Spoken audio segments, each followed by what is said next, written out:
Advocate Mahendra court से वापस आते हैं, वो जैसे ही कोर्ट से वापस आते हैं, उनकी बेटी लता उन्हें खाना परोसती है। अब यहाँ तक तो सब कुछ बिल्कुल ठीक रहता है, लेकिन जैसे ही एडवोकेट महेंद्र खाना खाते हैं, वो अपनी बेटी के कमरे में जाते हैं और फिर अपनी बेटी के साथ ही वो पति पत्नी वाला काम करने लगते हैं। अब आप भी हैरत में पड़ गए होंगे कि भला एक पिता अपनी बेटी के साथ ऐसा कैसे कर सकता है, और एक बेटी अपने पिता का इन सब चीजों में साथ कैसे, क्यों और किस लिए दे सकती है। आपको हैरत हो रही होगी कि एक पढ़ा लिखा पिता जो कि शहर के कोर्ट में वकील है, वकालत कर रहा है, और जब वो घर आता है तो ऐसे रिश्तों को तार तार करता है। आज की जो सच्ची घटना है, एडवोकेट महेंद्र उसकी बेटी लता पर आधारित है। एडवोकेट महेंद्र जो कि अपनी एक बेटी लता, एक बेटा सूरज और दूसरा बेटा राहुल जो कि गांव में रहता है।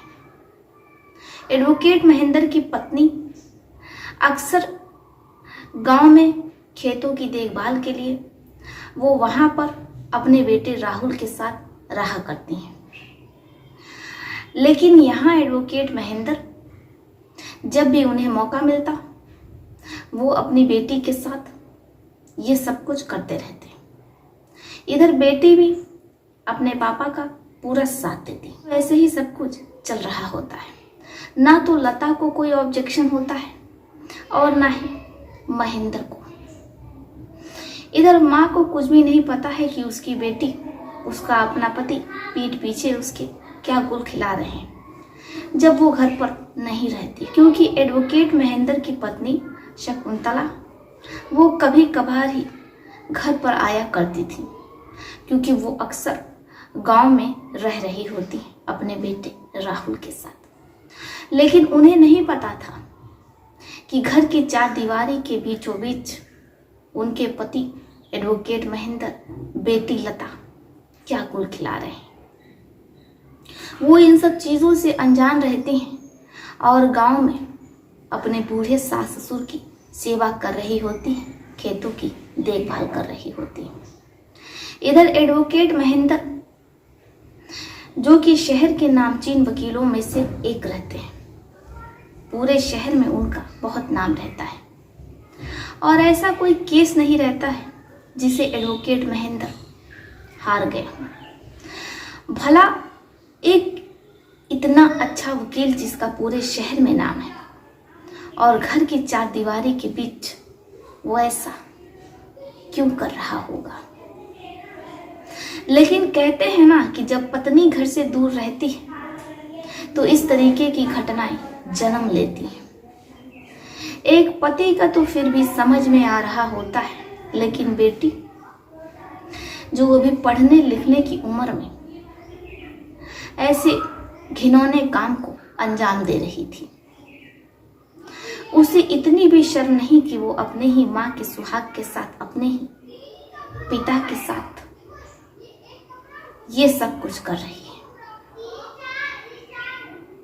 लेकिन कहते हैं कि जब सनक सवार हो जाती है तो सभी रिश्तों की बुनियाद तार तार हो जाती है। ऐसा ही कुछ लता और एडवोकेट महेंद्र एक दूसरे के साथ घर की चार दीवारी के बीच ये सब कुछ कर रहे होते हैं। लेकिन एक दिन जून का महीना रहता है, रात के 12 साढ़े 12 बजे तेजी से बारिश होने लगती है। लता अपने भाई विकास के साथ सो रही होती है, लेकिन जैसे ही उसके कानों में गरज चमक की आवाज जाती है वो डर जाती है और डर करके वो अपने पापा के कमरे में सोने चली जाती है। अब इधर जो विकास रहता है उसके कानों में भी जब गरज चमक की आवाज जाती है तो वो भी डर जाता है, क्योंकि वो लता से छोटा रहता है। अब ऐसे में लता अपने छोटे भाई को घर में अकेला छोड़ करके अपने पापा के कमरे में चली गई थी। विकास डर से उठ जाता है। वो लता को आवाज देता है, दीदी दीदी तुम कहाँ? क्योंकि लाइट कट चुकी थी। पूरे घर में घोर अंधेरा रहता है। विकास को कुछ भी नजर नहीं आ रहा होता है। विकास परेशान हो जाता है जब उसकी दीदी की आवाज नहीं आती। वो डर से रोने लगता है। कुछ देर रोने के बाद विकास दीवारों को टटोलते हुए किसी तरीके से वो अपने पापा के कमरे की ओर पहुंचता है।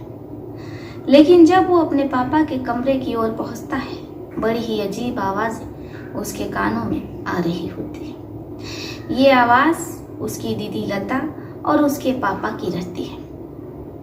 विकास को कुछ समझ में नहीं आता है कि आखिर ये सब क्या हो रहा है, लेकिन वो इतना बड़ा और इतना समझदार तो हो ही चुका था कि वो ये समझ चुके कि कमरे में क्या हो रहा है।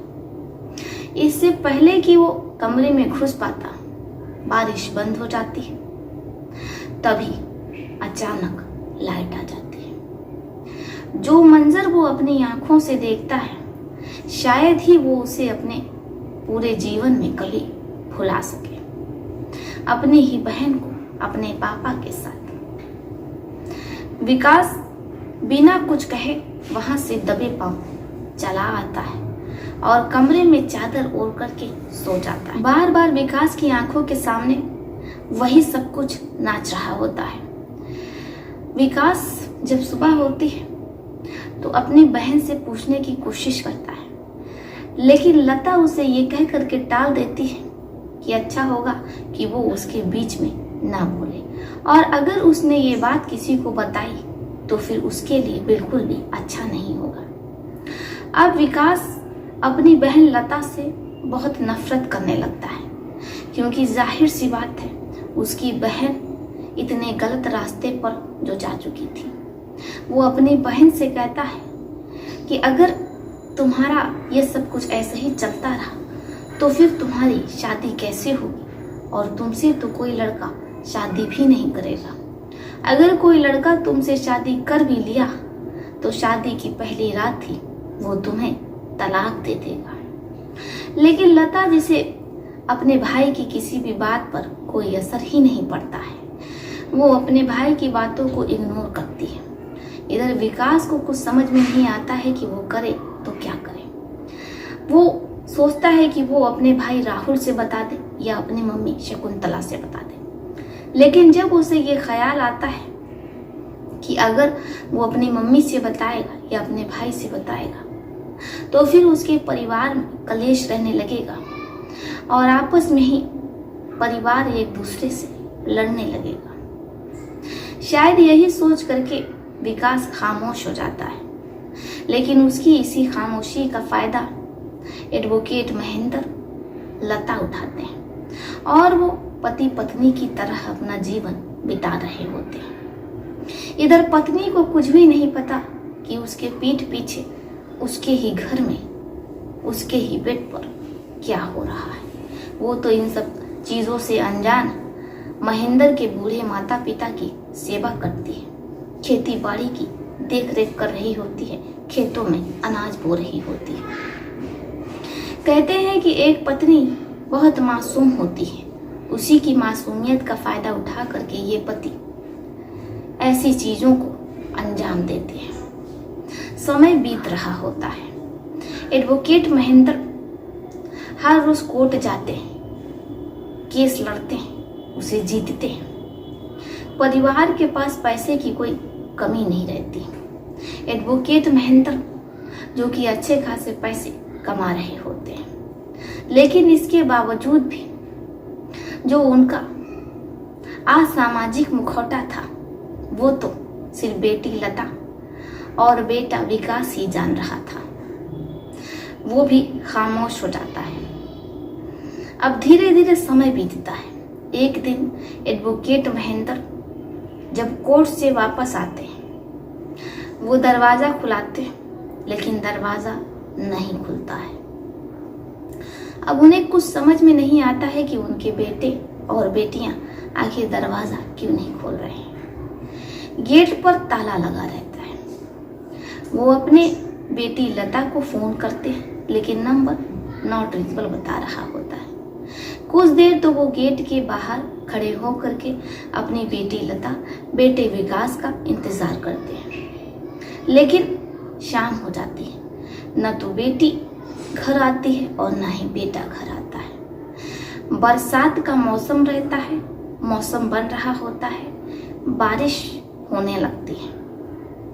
एडवोकेट महेंद्र को ये लगता है कि अगर वो गेट का ताला नहीं तोड़ेंगे तो बारिश में भीग जाएंगे, बीमार पड़ जाएंगे, फिर वो कोर्ट भी नहीं जा पाएंगे। इसीलिए एडवोकेट महेंद्र पास ही रखा हुआ एक पत्थर उठाते हैं और उससे मेन गेट का ताला तोड़ देते हैं। वो घर के अंदर घुसते हैं तो पूरे घर में कहीं भी लाइट नहीं रहती है।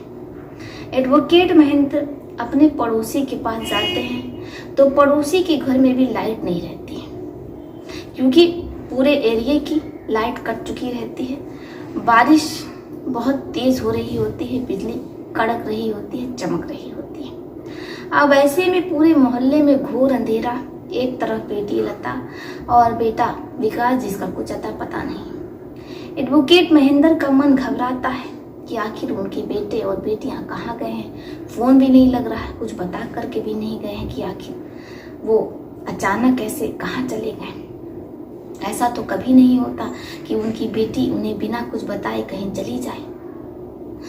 अब ऐसे ही एडवोकेट महेंद्र इंतजार करते हुए अपने घर के निचले हिस्से में ही बैठ जाते हैं। चारों ओर घंघोर अंधेरा रहता है, मन भी विचलित हो रहा होता है, लेकिन एक पिता अपने बेटे और बेटियों के इंतजार में घंटों बैठा रहता है।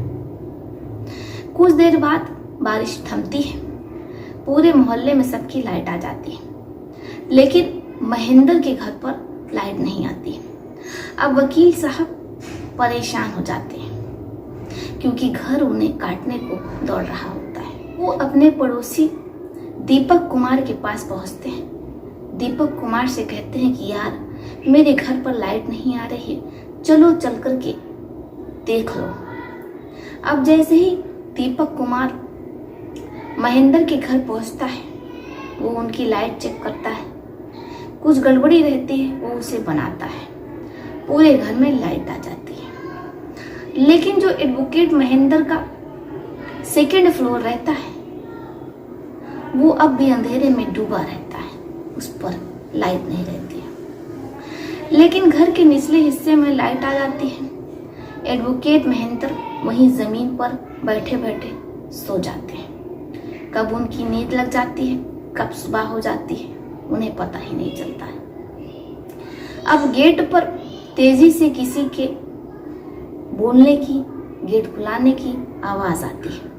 एडवोकेट महेंद्र दौड़ते हैं, उन्हें लगता है कि हो ना हो उनकी बेटी लता और बेटा विकास आया है। लेकिन जैसे ही वो गेट का दरवाजा खोलते हैं तो सामने उनकी मेड नौकरानी प्रेम लता रहती है। वो जैसे ही प्रेम लता को देखते हैं तो कहते हैं कि हम और हमारी बेटी सब लोग बाहर खाना खाने जाएंगे। जब प्रेम लता ये सुनती है तो कहती है कि साहब ठीक है, मैं घर की साफ सफाई कर देती हूँ। लेकिन एडवोकेट महेंद्र उसे घर में ही घुसने भी नहीं देते और बाहर से ही उसे उसके घर भेज देते हैं। अब प्रेम लता भी मालिक के कहने पर वापस लौट जाती है। अब ऐसे ही 2 दिन का समय निकल जाता है, लेकिन ना तो लता घर पहुंचती है और ना विकास घर पहुंचता है। एडवोकेट महेंद्र अपने बड़े बेटे जो कि गांव में रहता है राहुल को फोन करते हैं और पूरी बात बता देते हैं। आनन फानन में राहुल जब ये सुनता है कि उसकी बहन लता गायब है, भाई का भी कुछ अता पता नहीं है, तो वो गांव से फौरन अपने घर पहुंच जाता है। जैसे ही घर वो पहुंचता है, उसके पापा उसे पूरी बात बता देते हैं। अब राहुल भी अपने पिता के साथ अपनी बहन और भाई को तलाश करने लगता है। तभी घर के सेकंड फ्लोर से कुछ जलने की बदबू आती है। राहुल अपने पापा से कहता है कि पापा ये जो बदबू आ रही है वो सेकंड फ्लोर से ही आ रही, चलिए उसे चल करके देखते हैं। महेंद्र कहते हैं कि बेटा सेकंड फ्लोर पर तो लाइट ही नहीं है। अब राहुल दिन के उजाले में, टॉर्च की रोशनी में किसी तरीके से सेकंड फ्लोर पर पहुंचते हैं। अब जैसे ही वो लोग सेकंड फ्लोर पर पहुंचते हैं तो एडवोकेट महेंद्र बेहोश होकर के जमीन पर गिर जाते हैं, क्योंकि उनके सामने ही उनकी बेटी लता और उनका बेटा विकास, जिसके जले हुए शव पेट पर पड़े रहते हैं। अब भाई राहुल, जिसे कुछ समझ में नहीं आता है कि आखिर किसने उनके घर में घुस करके उसके भाई बहनों को ऐसे जिंदा जला दिया होगा। शोर शराबा सुन करके पड़ोसी आते हैं, पुलिस को सूचना मिलती है, कुंतला देवी को भी पता चल जाता है। वो भी आनंद फानंद में अपने घर पहुंचती हैं। बेटी लता और बेटे विकास का जला हुआ शव देख करके कई बार बेहोश हो जाती है। अब पुलिस शव को पोस्टमार्टम के लिए भेजती है, लेकिन शव पूरी तरीके से जल चुके थे, इसलिए यह साबित नहीं हो पाया कि आखिर इन लोगों के साथ अंत में क्या हुआ होगा। अब पुलिस पूछताछ करती है, पड़ोसियों से पूछताछ होती है, तो पड़ोसी पुलिस वालों को जो बताते हैं, सस्पेक्ट पुलिस वालों को महेंद्र पर ही होता है। अब पुलिस एडवोकेट महेंद्र को ही पहला सस्पेक्ट समझ रही होती है। महेंद्र से भी पूछताछ होती है, लेकिन महेंद्र पुलिस वालों से कहता है कि क्या किसी परिवार में लड़ाई झगड़ा होने का मतलब ये होता है कि मैंने ही अपने बेटी और बेटियों के साथ ऐसा किया है? ऐसा कौन सा परिवार होगा जहां एक पिता अपने बेटे और बेटियों को बुरा भला नहीं कहता हो। अब उस क्लाइंट से भी पूछताछ होती है, जो इस इंसिडेंट को होने से 2 दिन पहले एडवोकेट महेंद्र के घर पर उनसे मिलने गया था, लेकिन उस समय भी एडवोकेट महेंद्र अपनी बेटी लता और बेटे विकास को डांट डपट रहे होते हैं। वो क्लाइंट महेंद्र को बहुत आवाज देता है, लेकिन एडवोकेट महेंद्र इतना ज्यादा अपनी बेटी लता पर भड़क रहे होते हैं कि उन्हें अपने क्लाइंट की आवाज ही नहीं सुनाई देती है। मजबूर होकर के वो क्लाइंट वहां से चला जाता है। पुलिस वाले उस क्लाइंट का भी बयान लेते हैं। उसी आधार पर अब पुलिस वाले केस को आगे बढ़ा रहे होते हैं। आसपास सभी पड़ोसियों से पूछताछ होती है, तो पड़ोसी महेंद्र को ही दोषी ठहरा रहे होते हैं। अब पुलिस पड़ोसियों के बयान के आधार पर महेंद्र को थाने लेकर के आती है। महेंद्र से पूछताछ होती है। महेंद्र पुलिस वालों को बताते हैं कि वो कोर्ट गए हुए थे, उन्हें कुछ भी नहीं पता।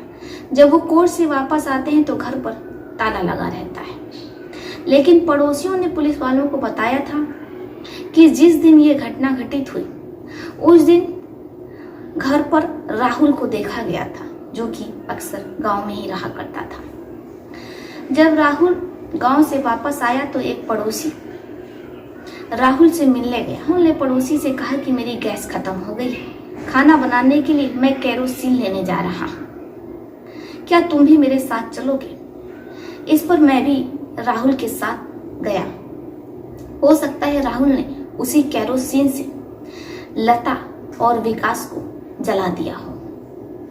अब जब पुलिस वाले ये सुनते हैं तो वो राहुल की खोज करते हैं, क्योंकि दूसरे पड़ोसी ने कहा था उस रात मैंने कुछ जलते हुए देखा था और छत पर राहुल खड़ा हुआ था। उस दिन के बाद से राहुल कहाँ गायब हो गया ये किसी को नहीं पता। अब पुलिस चप्पे चप्पे पर राहुल को तलाश करती है, लेकिन इतने साल हो जाने के बावजूद राहुल का कुछ भी अता पता नहीं है। राहुल कहाँ है, क्या कर रहा है, ये किसी को नहीं मालूम। और उस दिन लता, उसके भाई राहुल के साथ क्या हुआ होगा, ये राज राहुल के साथ ही दफन हो गया। इधर पुलिस वाले एडवोकेट महेंद्र को संगीन धाराओं के अंतर्गत मुकदमा दर्ज करके जेल भेज देते हैं। कुछ साल मुकदमा चलता है। एडवोकेट महेंद्र को उम्र कैद की सजा होती है। राहुल ने ही अपनी बहन लता और विकास के साथ ये सब कुछ किया। पुलिस सच्चाई जानती थी, लेकिन इसके बावजूद भी वो राहुल को पकड़ने में असफल रही। राहुल आज भी भेष बदल करके अंडरग्राउंड है। वो कहाँ है, क्या कर रहा है, कैसा दिखता है, किसी को कुछ भी नहीं मालूम। ये राजी रह गया कि आखिर राहुल ने अपनी बहन लता और भाई विकास के साथ ऐसा क्यों किया होगा, और भला इसमें विकास की क्या गलती रही होगी। क्या राहुल को अपनी बहन लता और अपने पापा के रिश्ते के बारे में पता चल गया था? अगर उसे मालूम भी चल गया था तो इसमें उसके भाई विकास की क्या गलती थी? अगर ये आधार है तो फिर विकास की जगह उसके पिता एडवोकेट महेंद्र होते। ये जो गुत्थी है ये आज तक सुलझ नहीं पाई, लेकिन अगर आप हमारे प्रिय दर्शक इसे सुलझाना चाहें तो कमेंट बॉक्स में लिख सकते हैं। लेकिन हाँ, अगर आपके पास भी इस प्रकार की कोई कहानी है, घटना है, कोई केस है जिसे आप जानते हैं तो आप कमेंट बॉक्स में लिख सकते हैं। मैं उसे सुनाने का पूरा प्रयास करूंगी। तो चलिए फिर चलते हैं, मिलते हैं आपसे किसी और कहानी में। तब तक के लिए आप अपने परिवार का ध्यान रखिए। आदाब, सत श्री अकाल, नमस्कार, जय हिंद। मेरे प्रिय दर्शक, अगर आप चाहते हैं कि मैं आपके शहर का नाम अपनी वीडियो में लूं तो आप कमेंट बॉक्स में अपने शहर का नाम लिख सकते हैं, ताकि हमें पता चल सके हमारा वीडियो कहां से देखा जा रहा है और कहां तक पहुंच रहा है। सतर्क रहिए, सुरक्षित रहिए, अपना ध्यान रखिए हमारे प्रिय दर्शक।